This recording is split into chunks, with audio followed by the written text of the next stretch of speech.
Sponsored. Listener-sponsored. Non-commercial Pacifica Radio in New York. Streaming at WBAI. At WBAI.org. Huh? Good. Really? Well... Would you get back in there? Sure. Yeah. Thanks.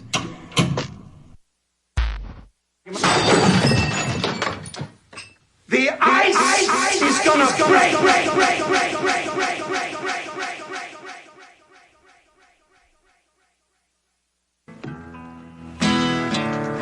How does it feel? It feels like times have changed.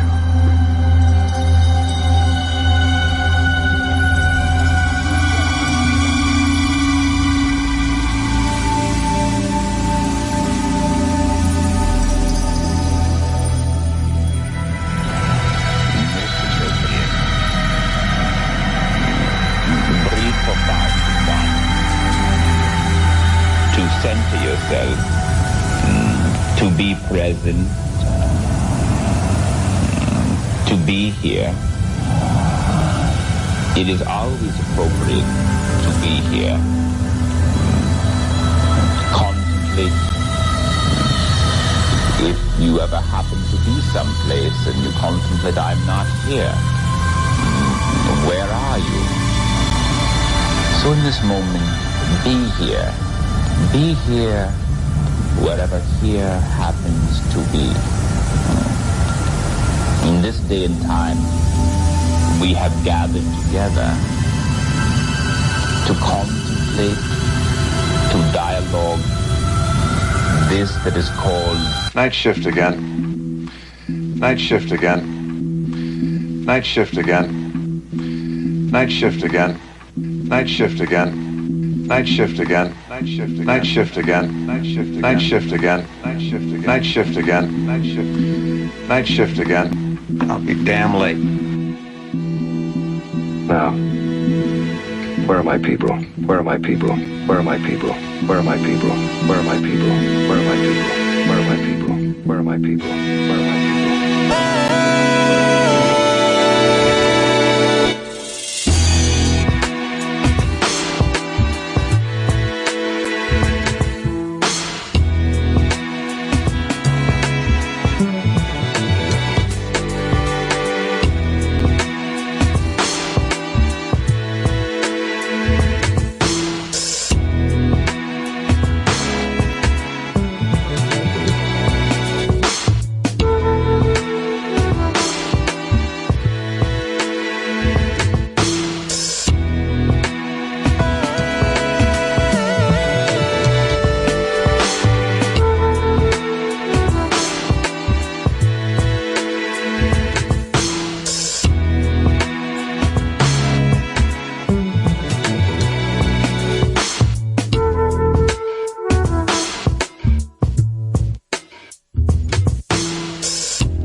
And you are tuned to listener-sponsored radio, WBAI, 99.5 FM in New York, WBAI.org. The name of the show is Niteshift, and as we've been saying for well over, I guess, 2 decades now, that life is like science fiction, and 2020 was clearly the year that life full-on became science fiction. And I recently posted on my Facebook that we should adjust our expectations for this year, because literally the name of this year is 2021. So that's something to consider. But today we're going to talk about a number of things, but most specifically, why so many Americans, so many patriots, so many white folks have chosen to believe a lie. We're going to talk about that. And lying, in many ways, is a form of storytelling. We tell ourselves stories, we read stories, we watch stories, we absorb stories. There's a narrative to life. There's a narrative to every day. We believe that narrative is like science fiction, but now I think the rest of the world can agree. I got a chance to talk to a storyteller, and we're going to have a very special storyteller and a number of other people involved in storytelling here on the show. And we're going to talk about the importance going forward, the significance going forward of what we believe in, how we tell stories, what stories we tell, and why we choose to believe a lie. For Executive Order AC 3423. Listen to this, boys.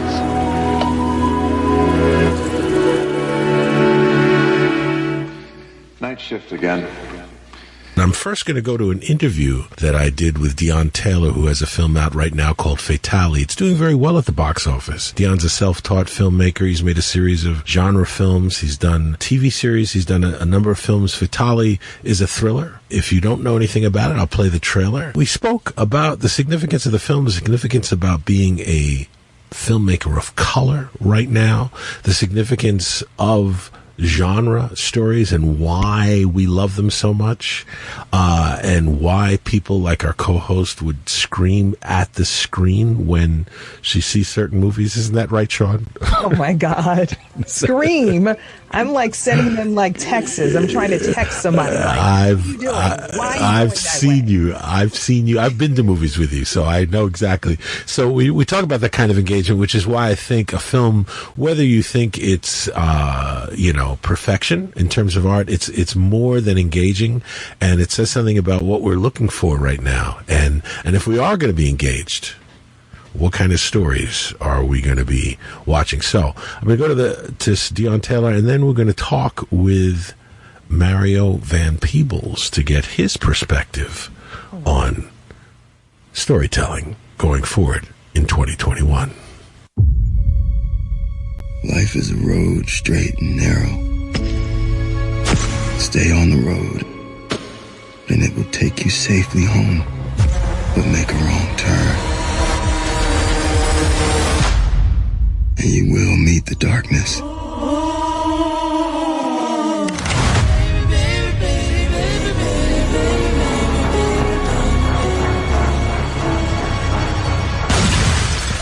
What was that?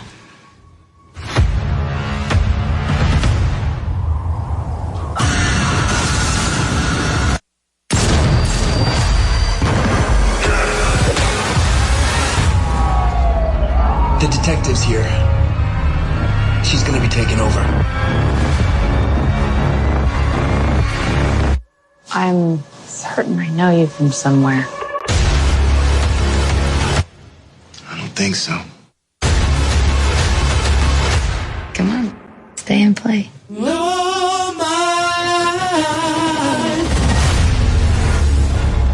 I have a marriage to protect. You're afraid I'm going to expose you to your wife? It wasn't a robbery. Can you think of anyone who might want to harm you?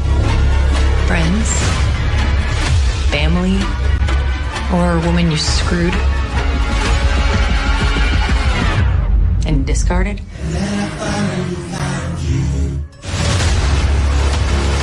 This wasn't part of the plan.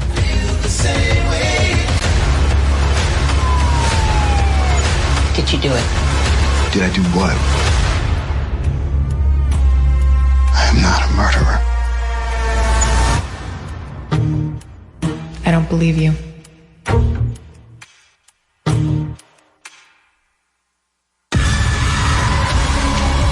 made one wrong turn. And it cost me everything. Well, then you shouldn't have come to Vegas.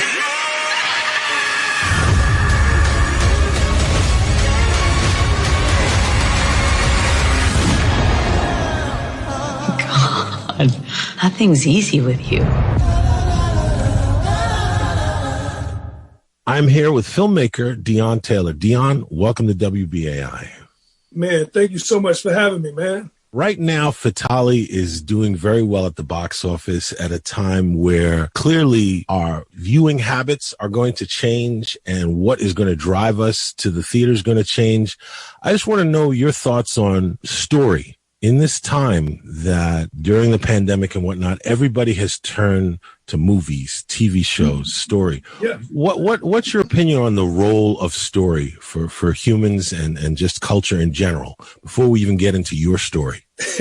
We're in a very unique time. And what I think is really interesting is, to me, one half of the country that are moviegoers are looking for stories that are real, stories that resonate with them personally, stories that speak to flawed characters because we're all flawed.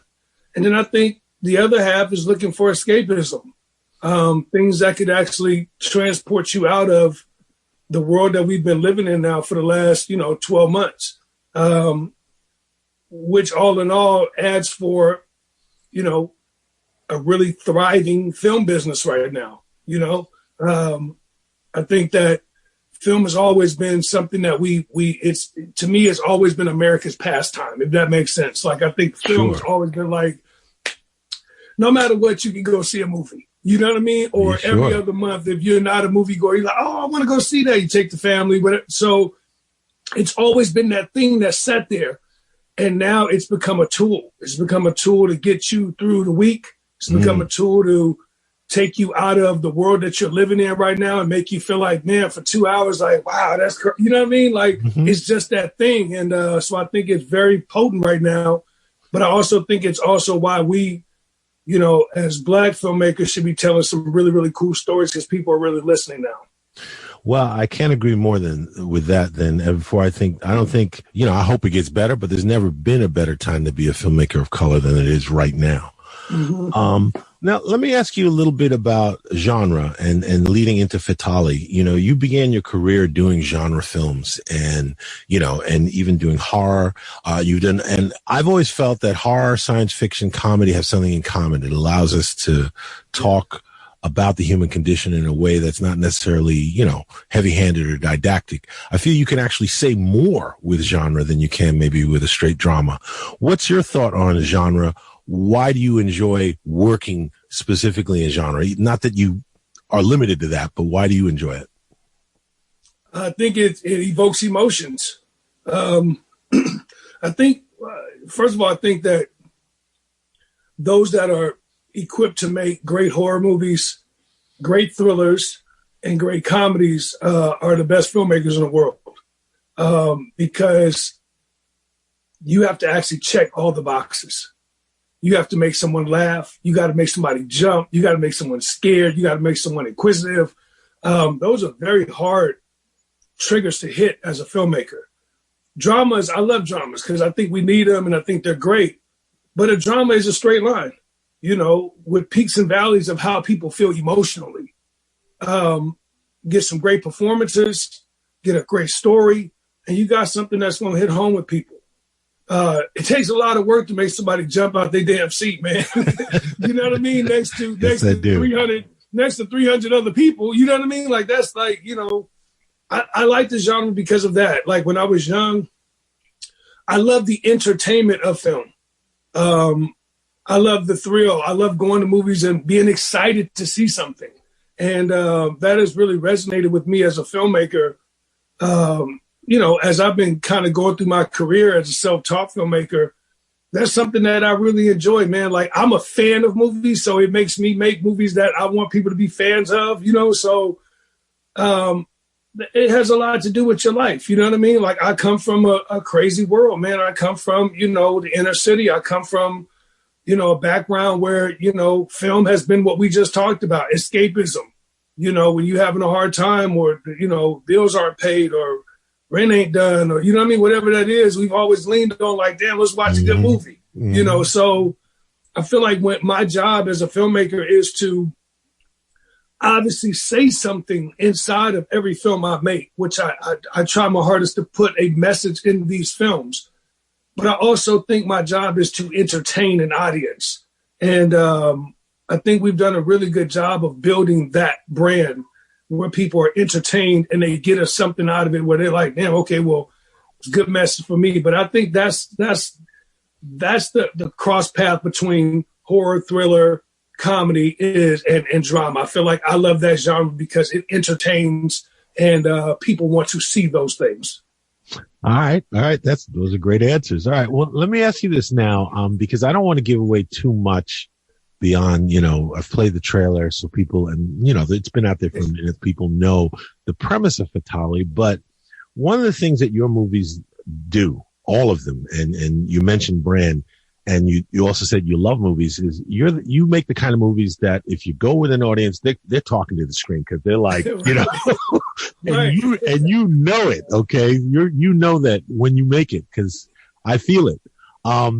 What are your thoughts on, I think that that's a big part of why people will go out to the theater to see this movie, the kind of movies that you make, even though they could sit at home and watch something else. What's your thought on what will make audiences actually go to the theater and see a movie that this is not a Marvel movie. This is the thriller, you know, there are plenty of thrillers. Why are they seeing your movie? I think I've developed a growing fan base now of people that know I'm going to give them a quality movie that's an experience. I really do, man. Like I talk to people that follow me. I talk to people that are fans of my work. And they understand that I'm really fighting to make films for the theatrical experience. You know, it's nothing better, man, than finding out that Dennis Quaid lives under the house. You know what I mean? And, you know, it's nothing better than seeing Naomi Harris, you know what I mean? Like run through the apartment projects and, you know, run from Frank. Like I make those films for that energy. I want you to go to the movies and I want you to see them. And sound, score, sound design, acting, like, you know, we're really trying to put people in the world where, like I just said, when I was younger and even now, I'm looking for escapism. So they know at this point, I believe people are learning like, man, this is a Deon Taylor film. Like it's going to be a fun movie that we can go to the box office, sit down and really enjoy. And I think we're seeing the effects of that with Fatale right now because, I mean, it's incredible, man. Like, you know, here this movie is against Wonder Woman and Soul and Tom Hanks and you know what I mean? And on limited screens, and it's outperforming all of those films. Why is that? For 4 weeks in a row. It's because people want to go and be entertained. It's a great film. It's a really good movie. It's a fun movie. And it's one of those movies that we're talking about where you be like, man, you see that? Man, what you think? You know what I mean? Like that's the best movie when you go with somebody, y'all talking to each other, you know, and I love that, man. It evokes emotions and it evokes like, don't go in that room and don't do that. And that to me, man, is the biggest thrill. I had a chance to fly around earlier, right before Christmas when the movie was releasing and do it safely, but going to some theaters with some people. And I hadn't been in the theater in 10 months. And, God, I miss that, man. Man, I just sitting, you know, it's 70, 80 people in a big old auditorium watching the movie and you can hear people screaming and yelling. I'm like, man, the little things that we take for granted, you know? You know I know. Yeah. Well, I'm going to say something else too about, again, now we're moving into storytelling and how I feel Fatale fits in there. Like you said, it's an interactive experience, and that engagement. One of the things you always do is not only do you have those great moments, but you make the audience, sometimes the audience, like in a good genre, is ahead of the character. So that forces you to like, oh, no. They're about to make a bad decision. And I think you enjoy putting your characters making bad decisions. I definitely think that's a theme of yours. But what about that kind of interaction? Why do you think that that's important more than ever? Because I think, you might not be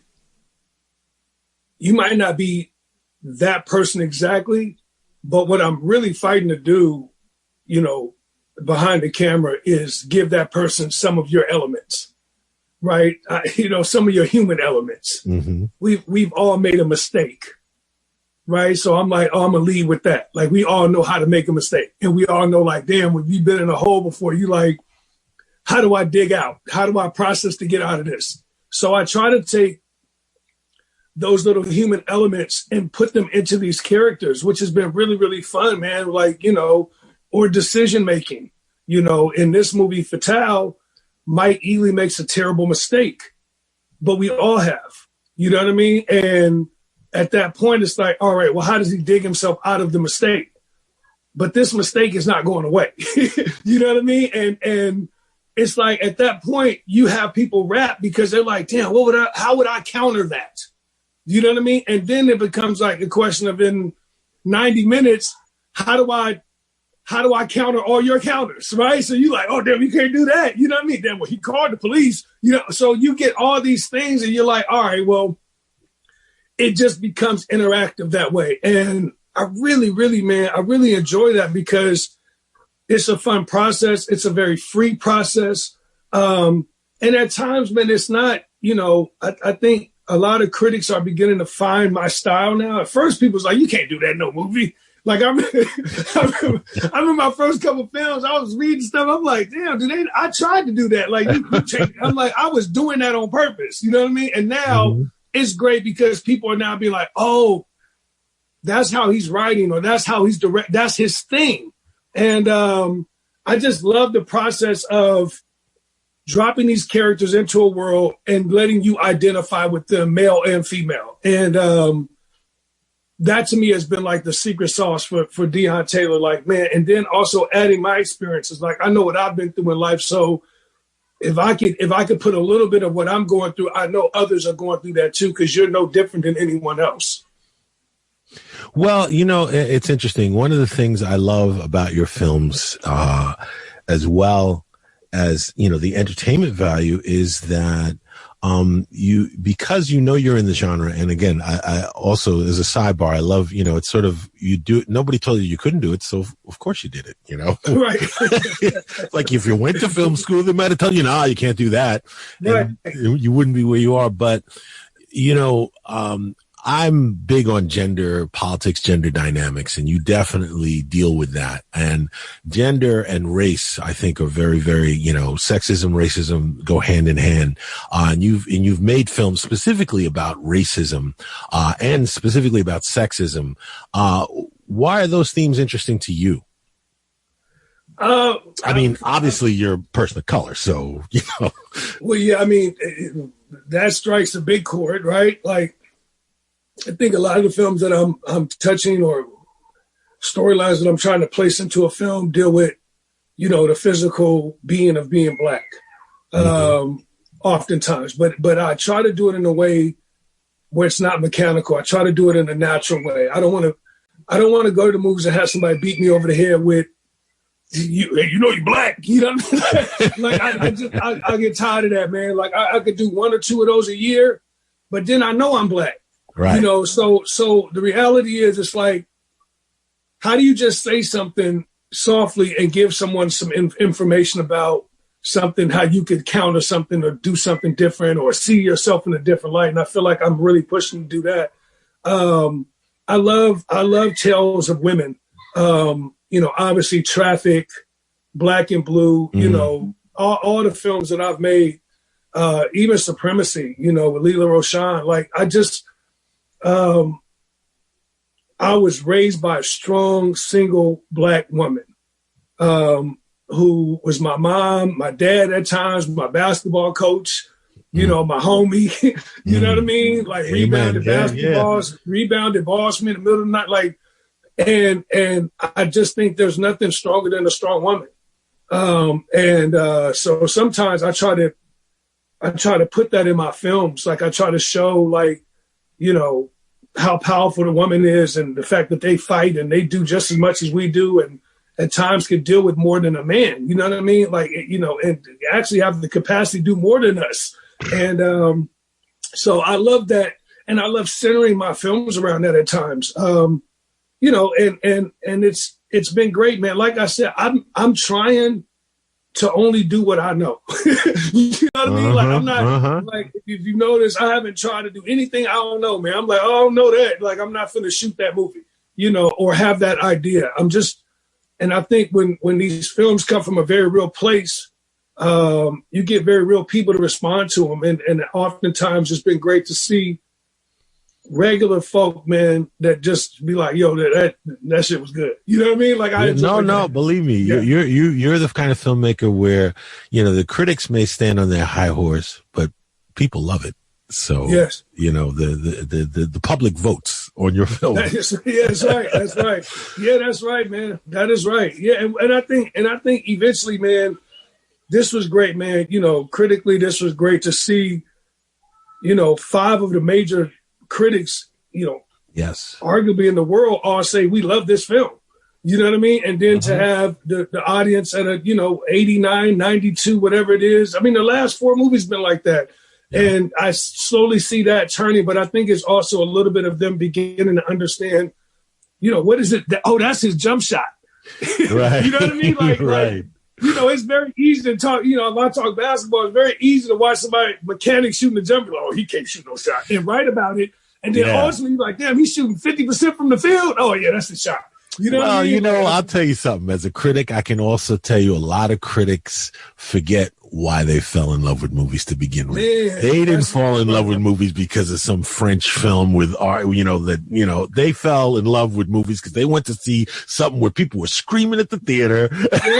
They went to see Jaws. Right, exactly. Man. That's right. That's right, man. That's right. You said something else that I think that is very important here, and I want to talk to you a little bit about, again, skill set as a storyteller.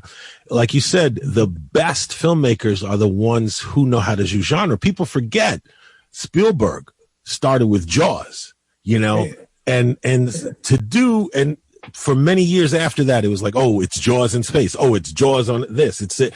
When you can change the game, because you're doing what nobody said you could do, you hardly saw the shark.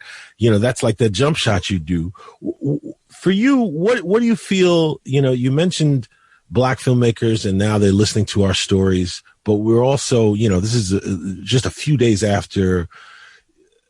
Let's just say no brown and Black folks are really surprised about what happened. Okay. Right. But, a lot of other people are shocked. So clearly we need, if everybody's absorbing stories, and let's not even get into believing lies, but everybody's absorbing stories. What do you feel the role of the storyteller is going to be going forward in terms of, opening people's minds, changing mindsets? How do you feel stories can play into that? I think the pulse of the people is beginning to speak now. What we seen last week, man, was a moment where I know for myself, I was like, I'm happy y'all seen that. Right. You know what I mean? Right. For me personally, I was like, for everybody acting like they don't know what's going on, I'm happy it came in 3D. Mm-hmm. Right? Mm-hmm. In IMAX for you to actually see. Mm-hmm. And here's what I believe is happening, man. The universe is speaking, and it's allowed us to see multiple polarizing events that is going to change the course of the nation for good. right? The first one was George Floyd. Everyone in the world had to stop and go, you can't hide from it. Wasn't no commercial, wasn't no hockey game, wasn't no baseball game to go to. Right. It was real. And there was no other channel to turn to. Guess what? 6 months later, you're seeing people storm the Capitol, right?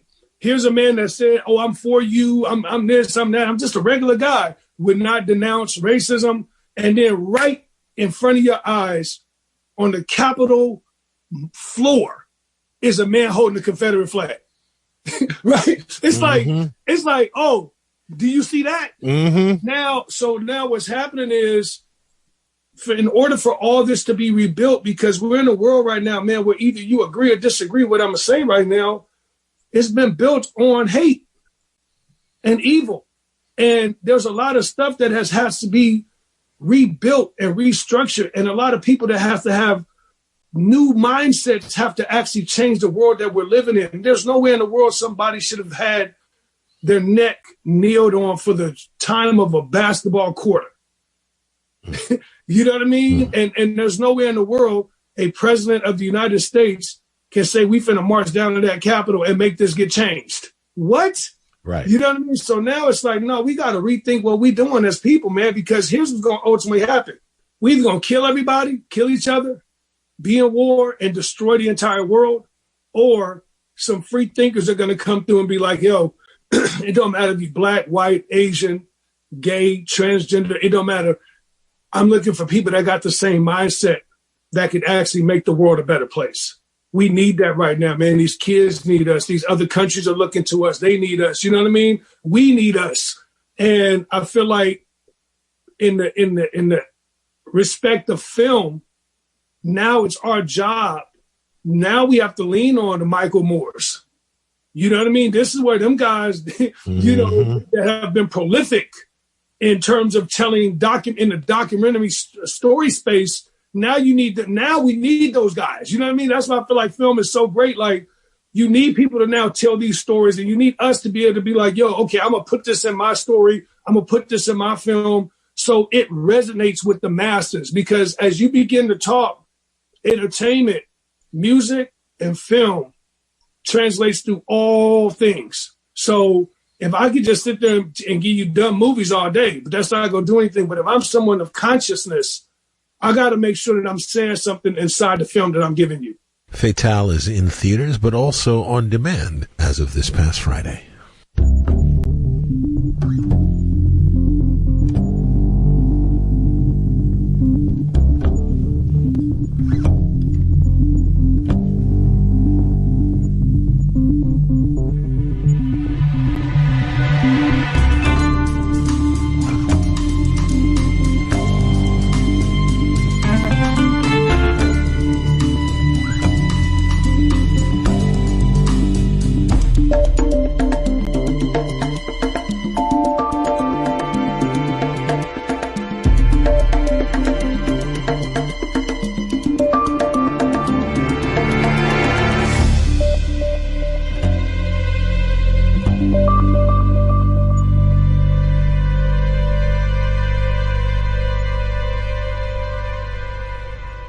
And so we're back, and that was Deon Taylor, who's got a film out now called Fatale.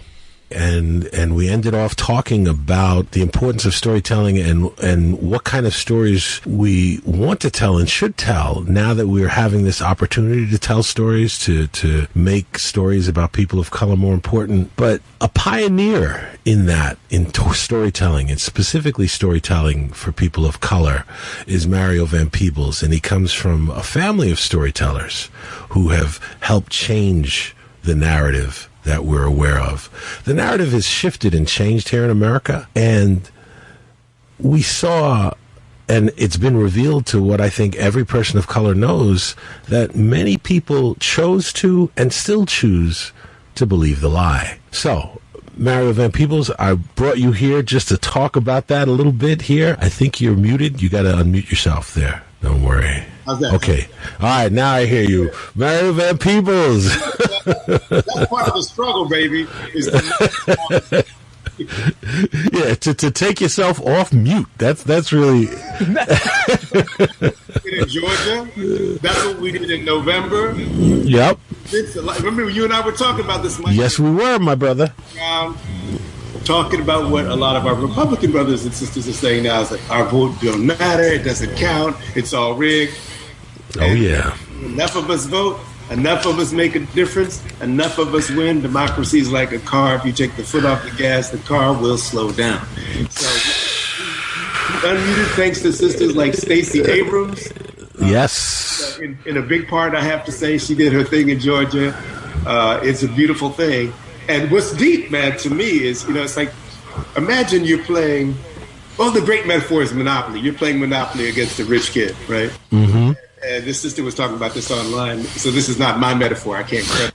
For 400 years or 300 years, every round of Monopoly that you played, everything you won went to them, went to your body, your labor, your children, your sweat, your blood, your tears, your seasoning, what became soul food, your rhythm became gospel, your rhythm became jazz and rock and roll. Everything you did went to that empire, went to that opponent.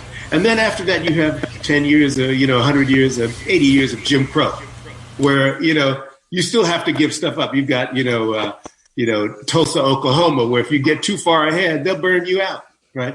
Now, eventually, right, you figure the game out and you start to win at the ballot box. America's built on democracy and capitalism. So if you're not a part of being in business and doing something with capital and you're not voting, you're not a part of the system, you're left out. Like you said, you're muted. You're voiceless. Right. So now we figured out how to win at the ballot box. The rich kid is trying to change. Listen. Oh no, we can't have this. We got to take our country back. Oh, this thing. So it's a real interesting dynamic to see, them going at it and in such a public way. And I think, I'm sorry for just letting me riff, but you No, please. What's deep is that I think there are a couple of positive things that come out of this, the regime of Colonel Marmalade. And that is the following. One, to all our brothers and sisters, our white brothers and sisters, who thought the election of Obama meant we were post-racial, dude. Nobody says that anymore. Post-racial. You know what I mean? Just because you get Jackie Robinson in baseball does not mean baseball is now integrated from top to bottom, right? Thank you. All the owners, you still have a lot of play. So there's a whole lot of the infrastructure that's systemically set up to disenfranchise that have been traditionally the have-nots and keep the have-nots from ever having. So one, I think the regime of Colonel Marmalade or our banana Republican has shown us that we're not post-racial. The other thing I think he's done is that he's demystified the presidency. And in doing so, I believe that let's see if we live long enough to see this, but I believe, Mike, that in 10, 20, 15 years, we're going to see a lot of young folks running for office who might not have thought about running because they're thinking, dude, if this guy can do it. Listen, you are so right. I think we're going to see a lot of folks going, well, hell yeah. It's kind of like, to me, when I saw, what did I see? There was one movie. I was getting up my nerve to direct, right? And I was really going, can I direct? And there's two things that can inspire me. One is something that's so good that I go, oh, wow, that's just going to make me turn my hat backwards. That's just The other thing that'll inspire me is something so bad that I go, dude, I can mess it up as well as them, right? Showgirls. It was Showgirls. Okay. Showgirls in a movie theater, and I thought, ooh, I could direct. I could definitely do better. So I think we're going to see a lot of brothers and sisters of hopefully all flavors, of all stripes, getting involved politically and understanding that, like I said, democracy is a car. If you take your foot off the gas, you run around talking about, I don't do politics. Well, then politics will do you. So I think, two things. He demystified the presidency. We showed that we're not post-racial. And then there's, of course, a lot of not so good things that came of this. But I think you have to look at the swing of the pendulum. It took Bush to do so bad for so long that America was ready for some hope and change, even from a brother of a different color. And it's taken Trump in just 4 years to do so bad for so long that we're ready for something else. And what was going to remind me later? It's blocking my screen here. They're trying to mute my voice. Let me get I got my millennial right here. Take that thing off my screen. What is that? Okay, let me clear this up. Okay. Boom. Okay. Can I see him again? And why I only see a picture of you, Mike? Why are you hiding? Because I wasn't camera ready. You have to always be camera ready. I didn't know, right? Look at this sister. She done her hair. She got her hair. Oh wow, she was beautiful. Well, that's Shawn. I see a picture of Mike doing his Malcolm thing. Okay, I got you. I understand. That's pensive. So the other thing is this, and something that I said to you before, Mike, and that is when I direct a film, on that film set, as the director and often the producer, and sometimes actor, whatever, I set the tone as to what sort of language, what sort of treatment of others is okay, right? So I set almost like a bar of cooperation. And if I can create a climate where people can do their best work, I feel like I have a better shot at getting the best from them. Now, this is particularly important for those of us who have come up in the rough and tumble independent world. When you got hella money, people will work with you just because you're paying them a lot. But when you don't have hella money, people are going to work with you because they feel good doing it. They feel like their voices are heard. They feel like the collaboration is there. And so I found in particular, especially in independent world where you can't just pour more money on every problem, people skills become very important. And that leadership, whatever leadership I bring, sets a rhythm for folks to follow. So if I treat people equally, and I've got some white folks and black folks and Asian folks and straight folks and gay folks and trans folks, everybody's welcome. And I create an environment where we have a human family, a human mosaic. And we can joke and play, within reason and be heard. That ripples out, and that goodwill ripples out, and people want to trust me. That's why people want to work with me time and time and time again. It's not because I give them a whole lot of money. It's because I give them a whole lot of voice and a whole lot of appreciation, and they know as filmmakers they're going to grow and be heard. For 4 years, we've had a climate that has not been kind. We've had a climate where anyone in that 4 years is starting to believe it's okay to express these racist things. People used to do some stuff in the closet, and now it's okay. They think it's okay to do it outside. So we've had a 20% rise in hate crime, a 20% rise. When you see folks at the Capitol wearing stuff that refers to Camp Auschwitz, that's deep, openly. When you see people openly doing stuff, you're sort of saying there's something about the leadership. I'm not saying every Republican is racist, but if you are racist, I have a party for you. I would say 147 of them are, but that's, Right. But let me Dude, I'm not saying, because I got to speak to that. I got an aunt. Everybody, so I have an aunt that's a Trump. She's a Trump-looking, and hey, so, everybody's going to have their thing. But I think that the climate that's come from the top is not one of kindness. It's one of it's a climate of that I think is not bringing out the best in America, and that's a big negative because in that 4 years we've had a lot of time to get nasty and turn the heat up and turn the volume up. We don't need a divider in chief anymore. We need a healer in chief. And as you know, Mike, you and I were out there doing stuff for this election. I think we have I have that, and I think when I look up, someone called him Sleepy Joe. I said, "You're damn right. I'd go back to sleep now." Because someone knows how to fly the plane. If you got an abusive parent flying the plane with orange hair, taking Quaaludes, you can't go to sleep. I want to get up when I fly to do my job. I want to go to sleep. I want to know that whether that she or he or whoever is flying the plane knows what the heck they're doing. And what I'm seeing with what Biden's the folks he's putting in office is qualification, experience, cooperation, kindness, diversity. That's a beautiful thing. That's what I'm saying. It makes me so excited when I saw, Warnock and Ossoff. I was like, what? In the South? Yep. I have a buddy of mine, and he's Jewish, and we were talking about, we're working on a film together, and he said, Mario, that's me and you trying to run. I said, he said, we'll never get it in the South. I said, brother, don't be too sure, man, because like Dylan said, the times, they are a-changing, baby. Listen, I open with that quote every week. But you have to say, someone has to, and sometimes for the pendulum to swing, someone has to do so bad for so long that some folks are ready to go, no, I just can't. I got to go. I got to bring it over.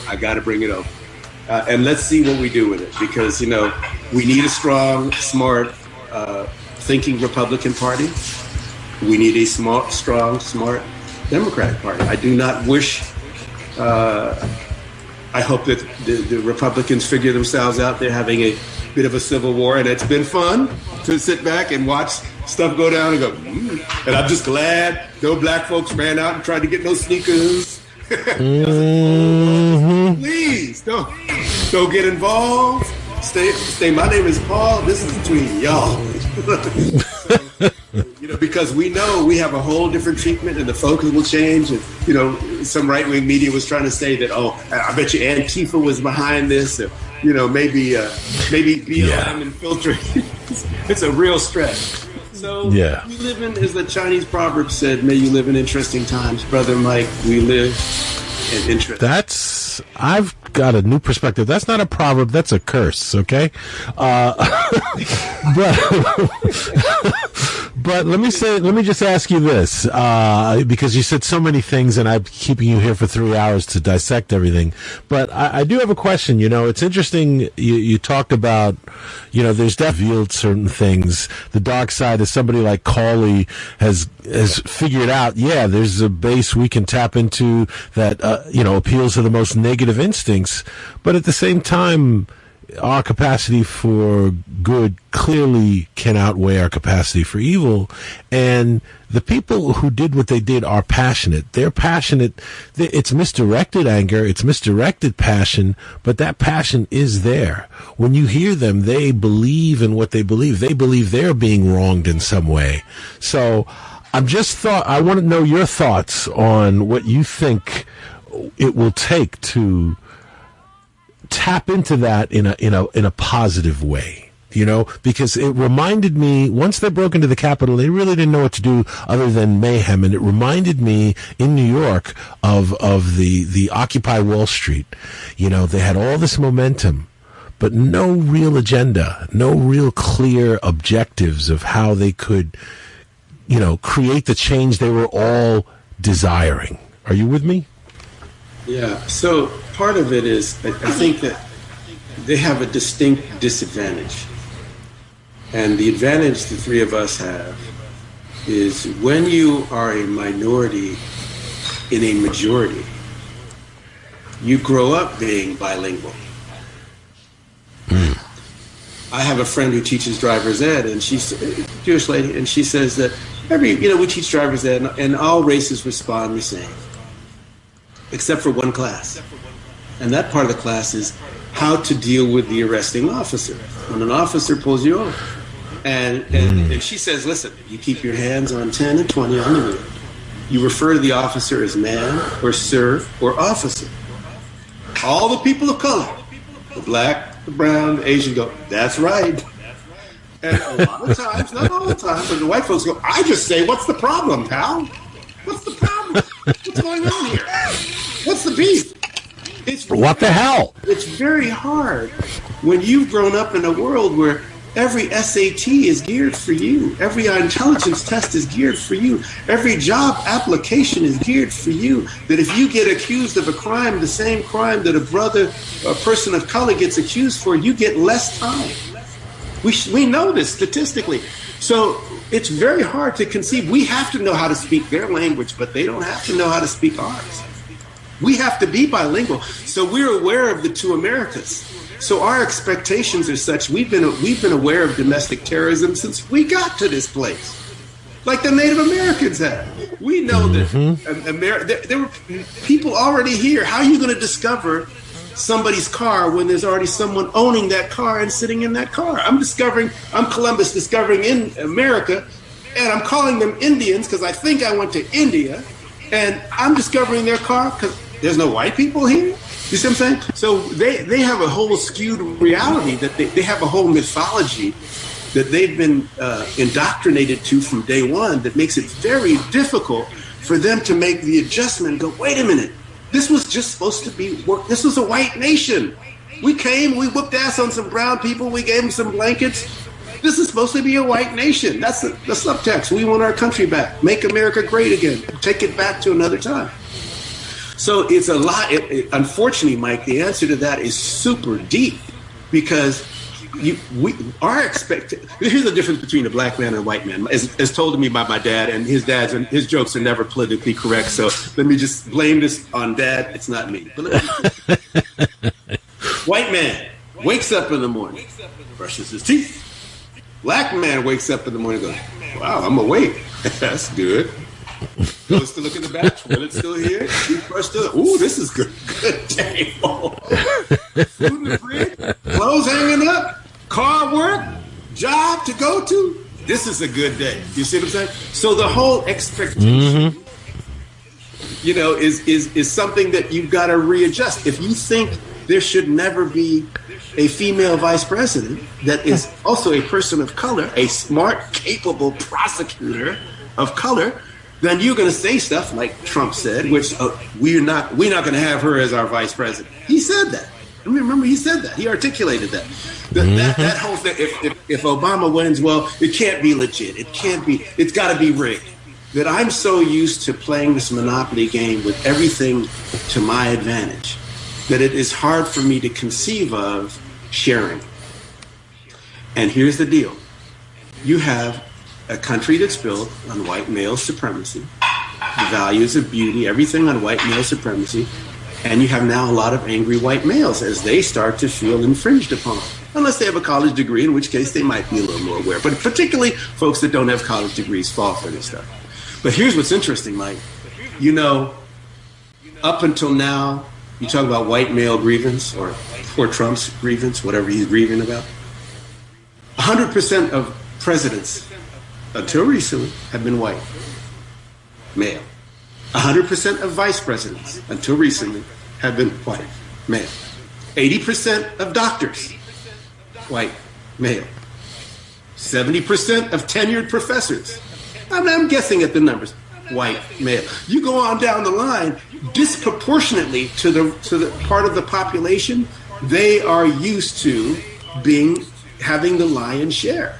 And so that mentality is for Billy Bob and everybody else. It's something Chris Rock said. It was very smart, I think. Chris Rock said, it wasn't just Dr. King's dream that, smart and the talented tenth, if you will, of us can have a chance to, the right to pursue happiness, okay? It was that your average brother and sister could have an average job and still make a living, like your average white person. What you're seeing is interesting. It's almost the theory of your average white person that maybe didn't go to an Ivy League school, maybe didn't have a college degree. They are now feeling like we got an opiate crisis. We have jobs that are going to other countries. So you got to look at it. Europe is dealing with their contractions and their nationalism. So I think something Malcolm said, where he said the chickens come home to roost at a certain point. And I know he had gotten a little hot water for that statement. But when you look at colonialism, who sent people around the world to colonize people of color? And now you look at the rise of China. Them ain't white peoples. The rise of India. Them ain't white people. And America is supposed to be a white state. Black president, we got a female president. So they're feeling like, oh, wait a minute, we kind of made this game and we were going to be the bullies of the planet and everybody's supposed to be equal. But now them words are coming back and we're like, whoa. So when you go to Europe and you see, those Nigerians, and you see different folks coming over there, there's a whole different treatment. So I think we're looking at a power shift And I think if you are a white nationalist, and remember Trump was sort of talking about he's proud to be a nationalist, I think you're having to look at this and go, wow, do you realize if DC had statehood, you're not supposed to have taxation without representation, but we do. It'd be hard for them to get elected again.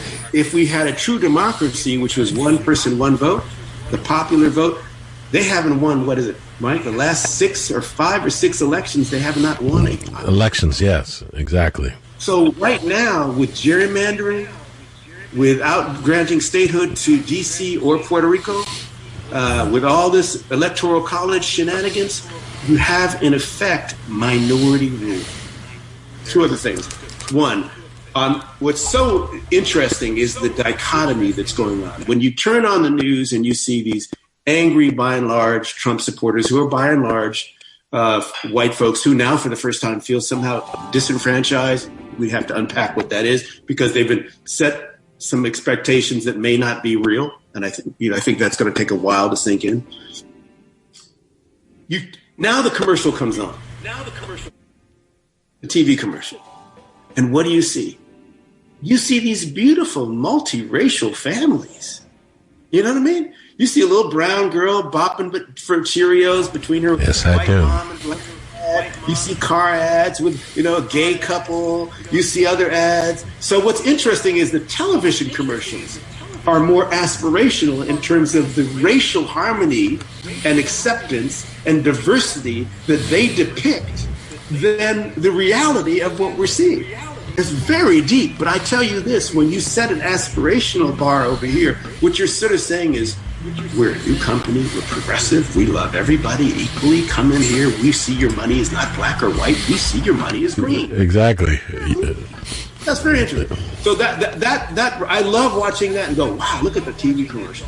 And the last thing is, as you know, Mike, I got every flavor in my family. I got white folks, black folks, Native Americans, gay, straight, even a Trumper. I gotta love everybody. So I want to say that because it's not good for us to get into an us-them thing too much. That if we fall prey to that divisive theology, we have now something my father pointed out. If you let yourself be bitter by what the oppressor has done, you will eventually become as bad as the oppressed, and your art will suffer. And your humanity will suffer. One of the advantages that I had growing up was travel. When you go to Africa, when you spend time there, you will see that there have been legacies of issues with black folks fighting each other. That you see, oh wow, there's this tribe that didn't like that tribe, and yet they're all black. And you'll see people that talk funny, like Irish and British, who are white, they got cute accents, and there's a long history of them killing each other. You have more Protestants going after more Catholics and more Catholics going after Protestants. You go to India, all brown folks, but some divide, I'm Hindu and you're a Muslim.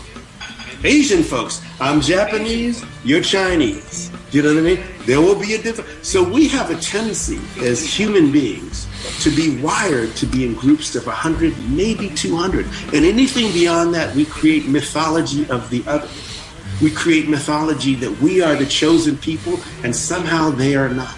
If we create a mythology that is, about what happens when you die and what God is, our mythology is better than your mythology. Do you know what I mean? So we have a tendency the minute you stick your head out of America to you understand, oh wow, in America it may be black, white, it may be rich, poor, it may be straight, whatever the lines are. But if we were all purple, you'd have me on talking about, am I west side purple or east side purple? So we have something we have to look at in our wiring and our structure and the tendency to global tribalism. I say the root of all good religion is love thy neighbor as thou would love thyself. Do unto others as you'd have them do. But that's the bigger thing, and I know that sounds like I'm in California, which I am. But in the future, it won't just be about racial diversity. It's going to also be, as I said to you, biodiversity. Dr. King said we learn to live together as brothers and sisters or we perish together as fools. Add to that, we learn to live together as brothers and sisters, and now we have to be in harmony with the Mother Nature or perish together as fools. So we don't have a lot of time to get in there and get the agenda. done? What's the agenda? Get COVID right, fix that, get right with the planet, get back into the Paris Accord. We have a lot of stuff that Brother Biden and Sister Harris have to do. And we got to put this whole negative stuff in the rearview mirror as much as possible. And I'm not able to say what that should look like. But I think in general, we're heading in a good direction. I've been all over the world, brother, and there's no place like America. There's still no place where I could have done what I've done other than America. I love being here. And when I saw those things come out on the Capitol, it's like you go to the doctor and doctors will say, the truth is, you have a little bit of cancer. I would rather know that truth now, early, and deal with it, and look in the mirror. And I think we're having a good look in the mirror right now. We have to look at how we treat ourselves and each other. Anyway, happy to be alive, man. I feel very blessed. Thank you for having me on. All right, thank you for coming on, my brother. All right. Talk to you soon, man. Bye. All right. Bye-bye. Hey, fellas, I'm talking to you. Do you guys know who I'm talking to? Those of you who go out and stay out all night and have the next day. Expect us to be home when you get there. But let me tell you something. The sisters are not going for that no more. Because we realize two things. That you aren't doing anything for us. And we can better do for ourselves. So from now on, we're going to use what we got to get what we want. So you'd better think. There was a time when we had respect. That's the thing I never will forget. Now, baby, I got a life to live and a whole lot of love that I want to give. Yeah. But before I give it up, I gotta think.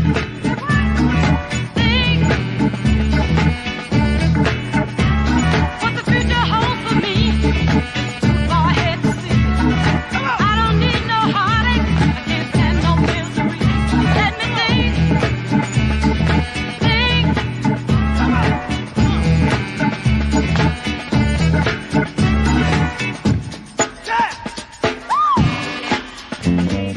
It takes two to make a thing go right. Come on. It takes two to make it out of sight.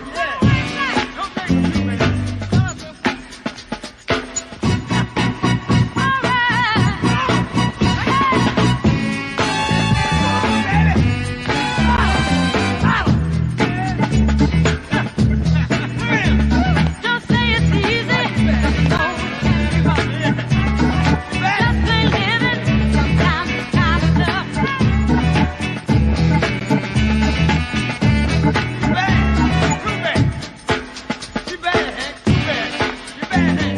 If it's not in your vision, don't make no decision.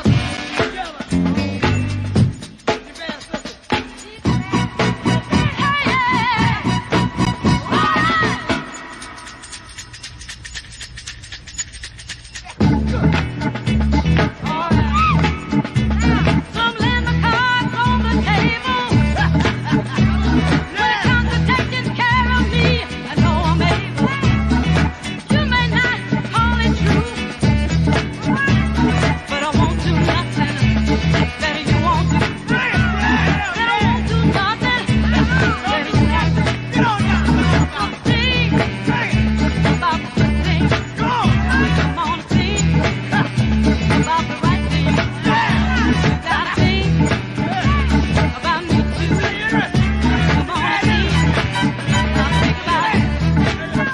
Come on, think about the good things.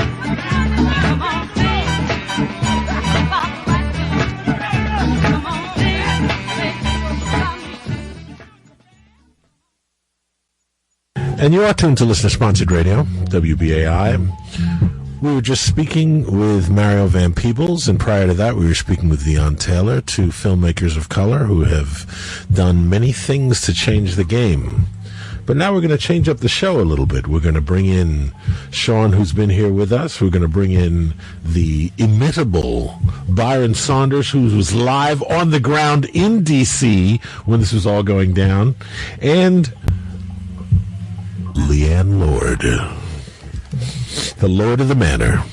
So, I have the delegates here. And that's right. Put a little bass in your voice. And you are still listening to Night Shift, where life continues to be like science fiction.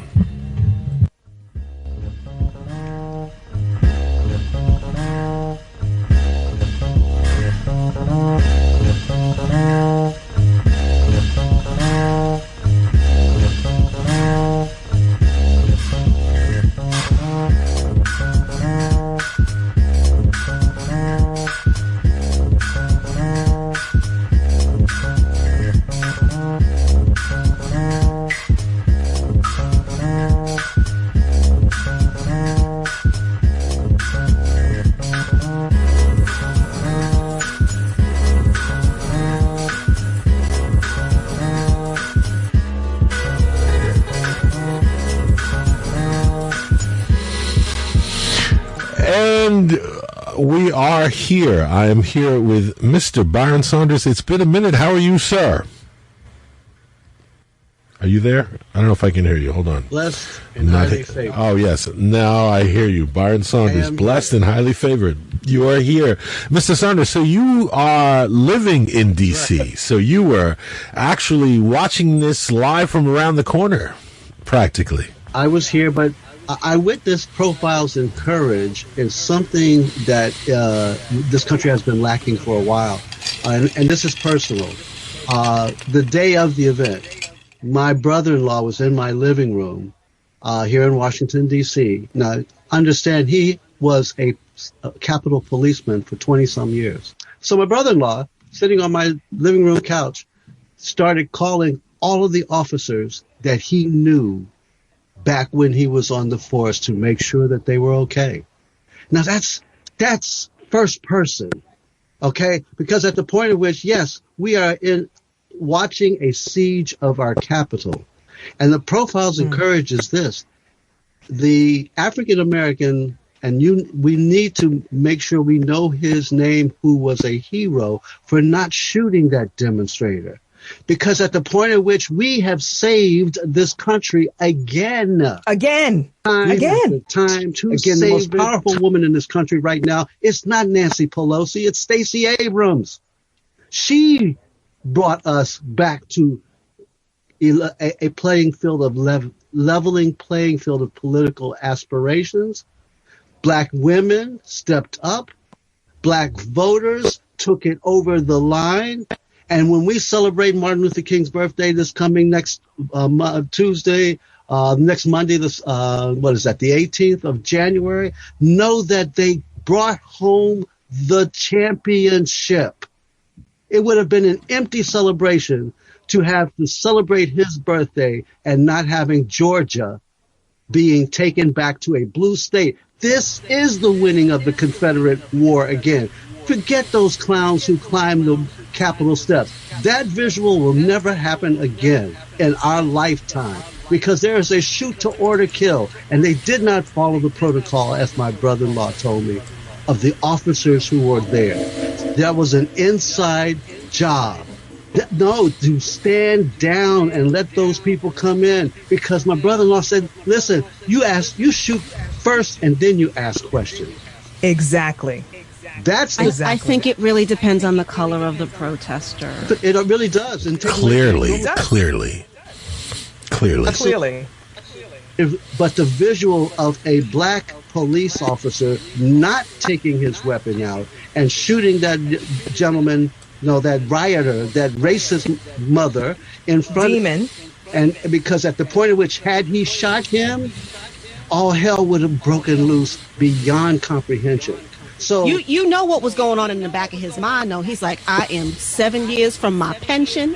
These white folks are trying to mess with me. I'm just trying to get through this. They put feces on the walls of the Capitol. Every day we hear we hear more and more details of just how depraved and how much they desecrated the Capitol. There was nothing about that surprising. I mean, I'm happy Byron just kind of calmed my adrenaline down a little bit and spoke from a place of like thought and at this point valid thought, because had he shot, it would have been, I mean, and I wanted him to shoot. I'm going to be honest with you. I really did. But Byron, but I understand why he didn't. His right. I mean, the directive was to shoot. Well, and he led them in a different direction, didn't he? Because how would they know where Nancy Pelosi's office was, even to break in the door? Exactly. Because listen, it will be completely revealed how much of an inside job it was. They've already reported that there were off-duty police officers from around the country. Most of those people did not live in D.C. Most of those people came, descended upon the Capitol, and if you read that article by the black officer, so many of them flashed their badges as they entered, showing, hey, and you've seen the video, they just opened the doors for them. As a matter of fact, I just want to play a song because I wanted to do this. I wanted to take the video of the guards, and the politician who opened the door. I don't know if you saw the politician that opened a door in another state when they seized the Capitol there. But this is the song I wanted to play over a video of the guards letting everybody in to the Capitol for the surge. Now, hopefully you can hear this, but this is the song that I wanted to play.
Well, we've brought in the queen of what did you say? You had a new title, Leighann, when you were texting and tweeting during. Yeah, somebody referred to me. I live tweeted the entire night of the insurrection, and somebody who's already a fan referred to me as the Muhammad Ali of comedy. Okay. Because my material floats like a butterfly and stings like a bee. There it is. Look at that. And she's not even wearing her bee bonnet right now, just so you know. That is not a bee bonnet. Now, not to be confused with a murder hornet. All right. So now Byron was on the ground. Now one of the things out in L.A., I have to say, Shawn, I also saw the video of that woman who was coming out of breakfast. A black woman was coming out of breakfast, and she saw like a Trump rally, and she's like, "What is this Trump rally? He lost. What is this all about?" And she said, of course. Observing the whole thing. All right. Now, she came out, she watched it, and she was like, she started to realize, I'm the only white person here. These are a bunch of Trumpers, and we're black folks. She's the only black person. She's the only black person there, right. And these are a bunch of Trumpers. And, I have to say, Trump at one time meant one thing, and we talked about words. Mario was talking before about, discovering America. That's a nice word. Colonization is a nice word to describe, gentrification. Yeah, those are nice words. But coming back to what happened to this woman, let's just say the short version is that she realized after she started to leave that she didn't have her phone, went back to look for it, and of course got attacked. They snatched her wig off, they beat her up, they sprayed pepper spray on her just because she was a black woman. This is in L.A. in broad daylight in Los Angeles, downtown, 2 o'clock in the afternoon. So my question to you is, what were you thinking when this was happening, and what was L.A. media covering? Were they covering both things? Were they, did it take over? What was happening out there? Okay, so for Los Angeles, the white lash started on television right before our very eyes, and it was about noon. I was going to go skating, to be honest with you, because I knew they were going to be counting the votes, and to be honest with you, I had already heard something was brewing to occur.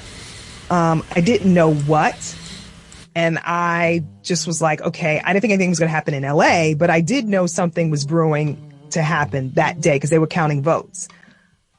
I was getting my skates ready to go skating. I was literally going to go to Santa Monica and roller skate. And I loaded up my car, and my husband and I had the TV on, and we started seeing all the stuff. So they went straight to it. I mean, they did breaking news, everything.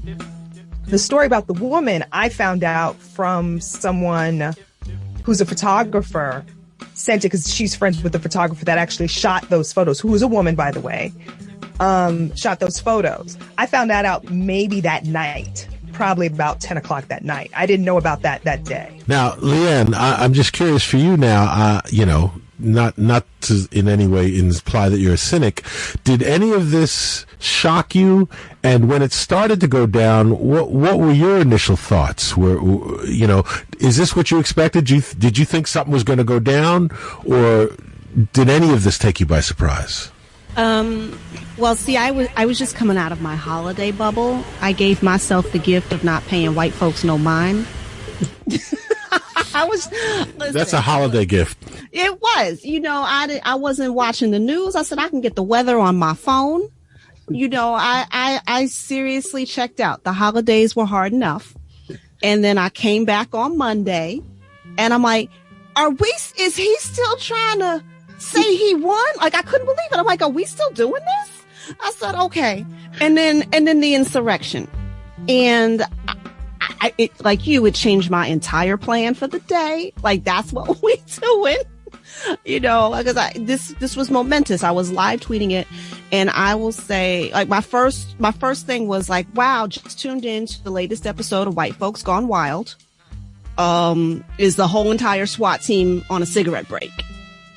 Is essentially what started that first rant. Mm-hmm. For me, the fact that it went on for more than 10 minutes was like, okay, no question they had help. No question. I later said, hey, y'all, did I blink? Because I didn't see one knee on None. Not at all. Oh, and then when they were trying to shut it down, they were getting ushered. Yes! Walk down the steps. We were done. We went to a nice picnic. Yep. We saw a show. We had did you see the videos? Did you see the videos of them back at the hotel just hanging out? Like, hey, we just came back from Burning Man. But yes, go ahead, please. Yeah, no, it was. But I did have mixed feelings. Being black in America is complicated. And there's that part of me that was sad that this was happening in my nation's capital. Like, you could be mad at America all day long for her shortcomings, because she has many. Yes. But this was where I was born. And it hurt to see the disrespect. I know it's a capital that doesn't always protect us. But if they can't protect the Capitol, if they can't, like, I felt like the rest of the world was looking at America like, word? Is that easy? Listen, New York City club circuit back in the 2000s when Puffy would throw a party, you couldn't get in, okay? So for the fact of them to get us, like, Puffy needs to send security to the Capitol, because I'm going to tell you something right now, a white party, when you had to wear all white and show up to Puffy's parties, if you weren't there, listen, you couldn't get in. Brothers was not letting you in. So you mean to tell me they was able to find out where Nancy Pelosi's office is and all these people's offices? Oh, because they had inside help. clearly. Somebody posted this on Instagram, and I it was so good. I wish. No, they said there is more security on black hair care products at Walmart. Than Capitol. You try sneaking out with some shea butter. It's not gonna happen. So there's a part of me is like, I cannot believe this is happening, but I do believe it's happening because they told us. This is true. Who incited this? Well, no, I believe he incited it. What I cannot believe is all this hand-wringing and mealy-mouthing and why him and his family have not been dragged out in shackles. I don't understand that. I don't understand how Mike Pence, dude, he sent these people to come get you. They was Listen. Mike Pence. They had those people. Don't even get me going. If they were faster, if they knew exactly where they were going, if they had gotten there just a little bit sooner and were been in shape, this would have been a whole different situation. If they were really in shape, because they were getting orders from inside, but the inside people were not the inside people, like the footwork people. I'm telling you. There's some feedback there. No, that's coming to get Mike Pence. Nancy Pelosi said he left her on hold for 20 minutes. So let's go to the bottom. I don't understand how he doesn't get that they were coming for him. They Democrats weren't even on the list. They were coming for Republicans. They were coming for Mike Pence, whipped up by their leader. And I don't understand how we're still hand wringing. Obama would have been under the jail, disappeared, maybe at Guantanamo. We don't know. Please. Listen, it took the Defense Department 2+ hours to answer the call. Yup. Mayor of Washington, D.C. Yup. Them to deploy the guards. That's correct. Of the state of Maryland had his troops ready in 10 minutes. They were ready. Well, what about Virginia? I thought Virginia was ready to go too, but they wouldn't let them do it. Wouldn't us into the District of Columbia, waiting on the Defense Department Chief of Staff, the General Chief of Staff, whatever his title is, to say, do it. 2 hours. Here's how cynical I am, and I actually tweeted this. I said, as the authorities are coming in and the crowd is dwindling, I guess they had to wait for these cops to change their clothes. Stop. To get back in uniform. To get back in uniform. Well, they needed let's go to the bottom. That was some Clark Kent Superman stuff. Let's keep it real. That's what they were doing. They were changing because their clothes was in the car. Did y'all see this one? This came across my Twitter feed. Do you know that that retired Air Force veteran yes. who had the zip ties and whatnot? Yep. His ex-wife turned him in. That was in the Post today. She turned him in because she said, where's the child support money? And he said it's tied up in an investment in our country. She said, you'd be late again. She turned him in. Yes. See, this is how you know the future is female. All right, I do want to bring in Chuck Creekmur. Chuck Creekmur, who is the creator, the CEO, and co-founder of AllHipHop.com. You know, we were just talking a little bit earlier, Chuck, about how a puffy party had better security than the Capitol. And I'm just curious, as you being here on the East Coast and being someone, you are very close to Black Twitter and social media, and I want to know two things. One, what was your first reaction? Because I don't believe there's any person of color who was shocked in any way by this. That's one. And two, what were you seeing online? Because we're in a different age. By the time it gets, we're seeing what we're seeing now in the news. If you were on social media, this was all happening live that day. Right. Yeah, definitely. My first reaction is, this is happening. I was in a meeting when it all started to unfurl, and I was pretty much unaware. And I honestly wasn't shocked at all. I wasn't.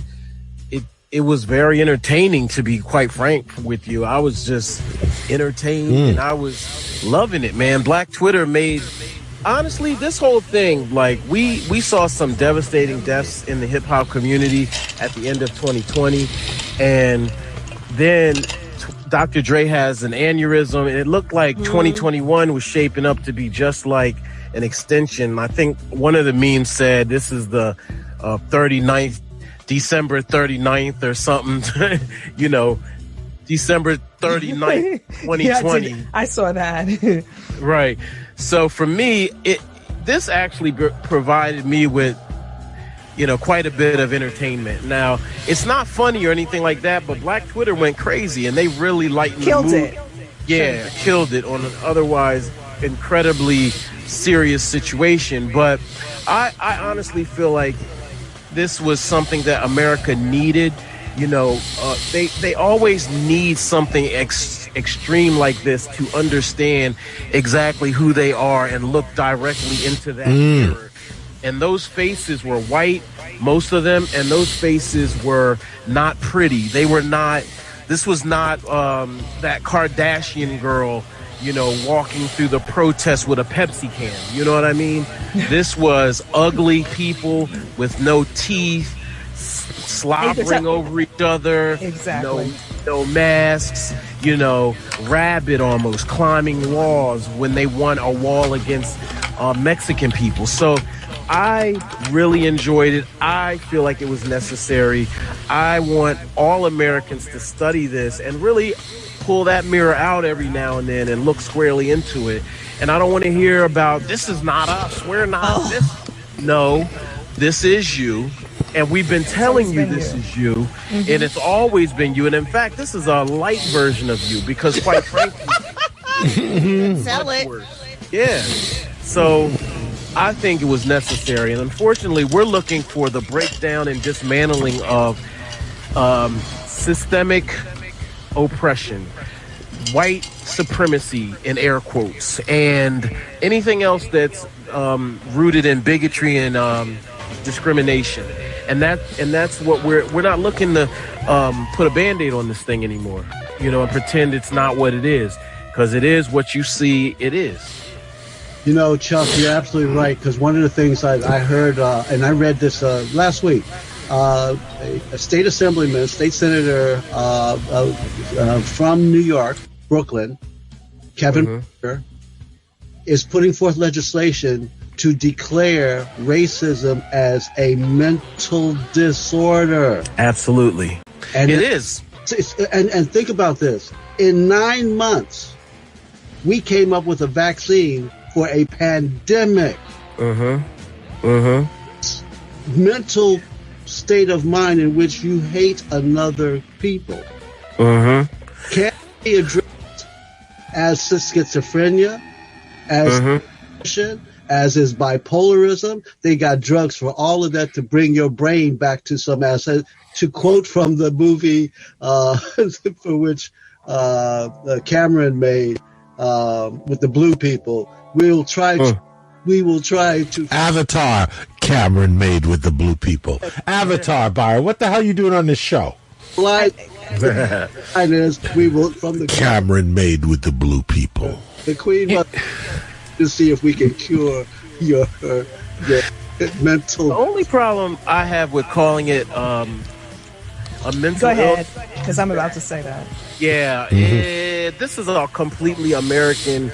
Well, maybe not completely American, but it is a human-made creation, a white people's creation, to be honest with you. And then to declare that, you know, these people are going to have insurance, you know, they're going to be getting... Dude, listen, I agree, and it's something you can claim. It's like temporary insanity. Oh, I'm sorry, I had the racial disease. I'm sorry, I didn't mean to discriminate you. I didn't mean to... Please. I will say Karenism is a part of what we've seen with the pandemic as well. But you can't claim that because this is something that you taught yourself to do and be. Because you got people raising kids who are not, the parents are not like that, and the kids get involved in propaganda and they start believing all these different situations, and they were raised around all types of people. So no, I'm not going to give you the pass on that. This is not going to be an episode of Law and Order. We're going to get this together real quick. Okay. Yeah, he's got. Listen. I would sooner believe that since, you know, there is such a thing as genetic predisposition, that a race that has been steeped in bias and racism would be born racist. I would sooner believe that than the whole, it's a disease, it's a mental disease. Sure, there are a lot of things that you can call a mental disease. You could call poverty a mental disease. It gets to you after a while. It gets to you. Okay, it'll get to you. It feels like a disease. I cannot remember the title of the book at this moment, but one of the opening premises of it is that it is impossible to be born here and not be racist. Of course. Right. It is absolutely impossible. Well, yes, you can have nice parents means, but you look at your neighborhood, your community, your state. When people say something casual like, well, yeah, I went to a good school. What does good mean? School really and it mean? almost always comes down to the percentage of Black and brown students in that school. The good school has a higher percentage of white students. So, and that is just one example. So, again, we, as I heard Mario saying, we live with the duality. We got to live in our community and theirs as well. They don't have to know nothing about us. Right. This is very true. And they don't in any way in making sure that we are thriving and part of the community. Sure, and that's why they're so culture. Capitalist. But I made a comment the other 2 days ago on a friend's post. She posted a picture of her with cornrows, and this white guy made a comment about how Black women walk around wearing European hair and this and that and this and that. Oh, no. I got him, right? The drag was so prolific. It had layers and it had people looking up laws, okay? I said, just to inform you that a lot of Black women will not even get a job interview when they came in with natural hair. Yes. European standards that professional. That's correct. This is what's called professional hair. So I was told that my senior year of college. My senior year of college, I was told, okay, Leighann, those braids are cute, but now you're getting ready to go into the grown-up corporate world. You can't wear your braids. Yes, and I said, and this was before its time. I said, I don't want to work for a company that's not going to let me wear my hair the way I want to. Now, I wasn't about coming in with bedhead. I'm still coming in respectable. I was like, well, why would I want to work for that company if from the jump? But that's the thing, and I made that comment, and then I also brought it up to the fact that California just passed a law years ago to make it illegal to fire a Black woman because of her hair. Do you know, I got so many DMs from white women and white men going, I had no idea, because you don't have to know. They don't have to know. Because you don't have That's to right. know. But they can opine on it. Even if they don't know, they can opine on it. Here's where you might get a pass. Here's might. And I don't even really mean this. You don't know nothing about me and my people. Okay. What about your own national history? Chuck, you said it. We're coming on TV every time a politician or someone of note said, this is not who we are. We are not about violence. Please. Of American history. Exactly. How do you think you got violence? How did you think exactly. you got here? I posted something about Benjamin Banneker the other day. Oh, here we go. And people didn't know. We're educating these people in real time every time we post something on Facebook. When you talk about Black Wall Street, this white guy, this Trump supporter guy, and by the way, all the Trump supporters have literally disappeared. Before they would pop up in every post. The so-called educated ones. They would pop up in every post on anything you do with an opposing view on just about everything. And they have literally scattered like roaches. And their timelines have gone dark. Deleted? Did you notice a lot of their timelines have deleted a lot of stuff? I bet they have. Because they don't want to get fired now. Beyond that, they just look foolish. They look stupid, and it appears that they are aligned with these savages that rushed the Capitol. On top of that, but these folks, and this is where we have to go back to institutional racism, because education systems and other systems, even just regular entertainment has always just promoted white people as superior.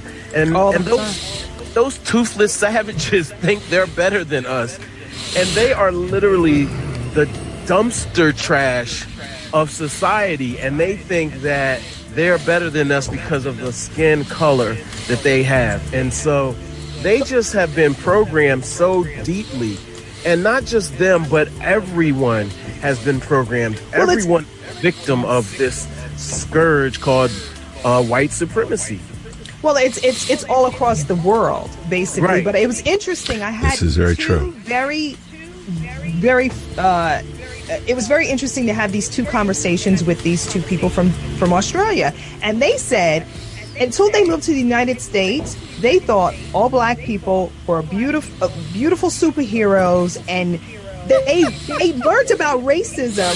Wait, what channel were they watching? No, they thought everybody was Oprah. They thought, and then when they came here and actually lived here for like more than 2 years, they could not believe what goes on, because the way it's programmed and skewed in Australia, completely different. Completely. And these are people who are like in their 30s, and they're like, I'm being really honest with you, I cannot believe it. Like, we saw everything like change within the first 2 years of living in the United States. So I say that to say, okay, before Instagram, it was America. America's the first Instagram, full of filters and fakeness, okay? And now it's all coming off with the pandemic. It's coming off with everything that's going on right now. And I'm sorry, I'm sitting back here watching it because all of y'all are full of it. All of y'all. But now, they would have killed Nancy Pelosi, though. They planned on killing her. They sure did. But y'all just said something really interesting. Just in the last few days, how many people have gone dark? How many people are scrubbing their timelines?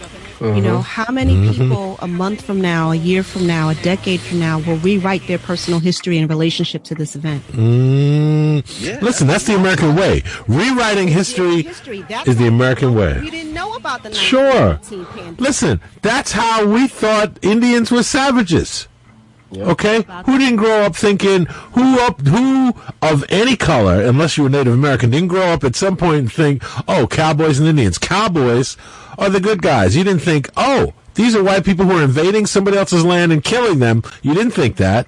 They were heroes. Their timeline, everybody. There it is. They were scrubbing their timeline before it was a timeline. We had no idea. Exactly. Yes. Exactly. No, I mean, all right, well, you are tuned. Russian Olympics at the airport with these no-fly lists and the oppression. Oh, I got to tell you, it's like it's a guilty pleasure. I'm gonna tell you, it's a guilty pleasure watching them go. Oh no! You wake up!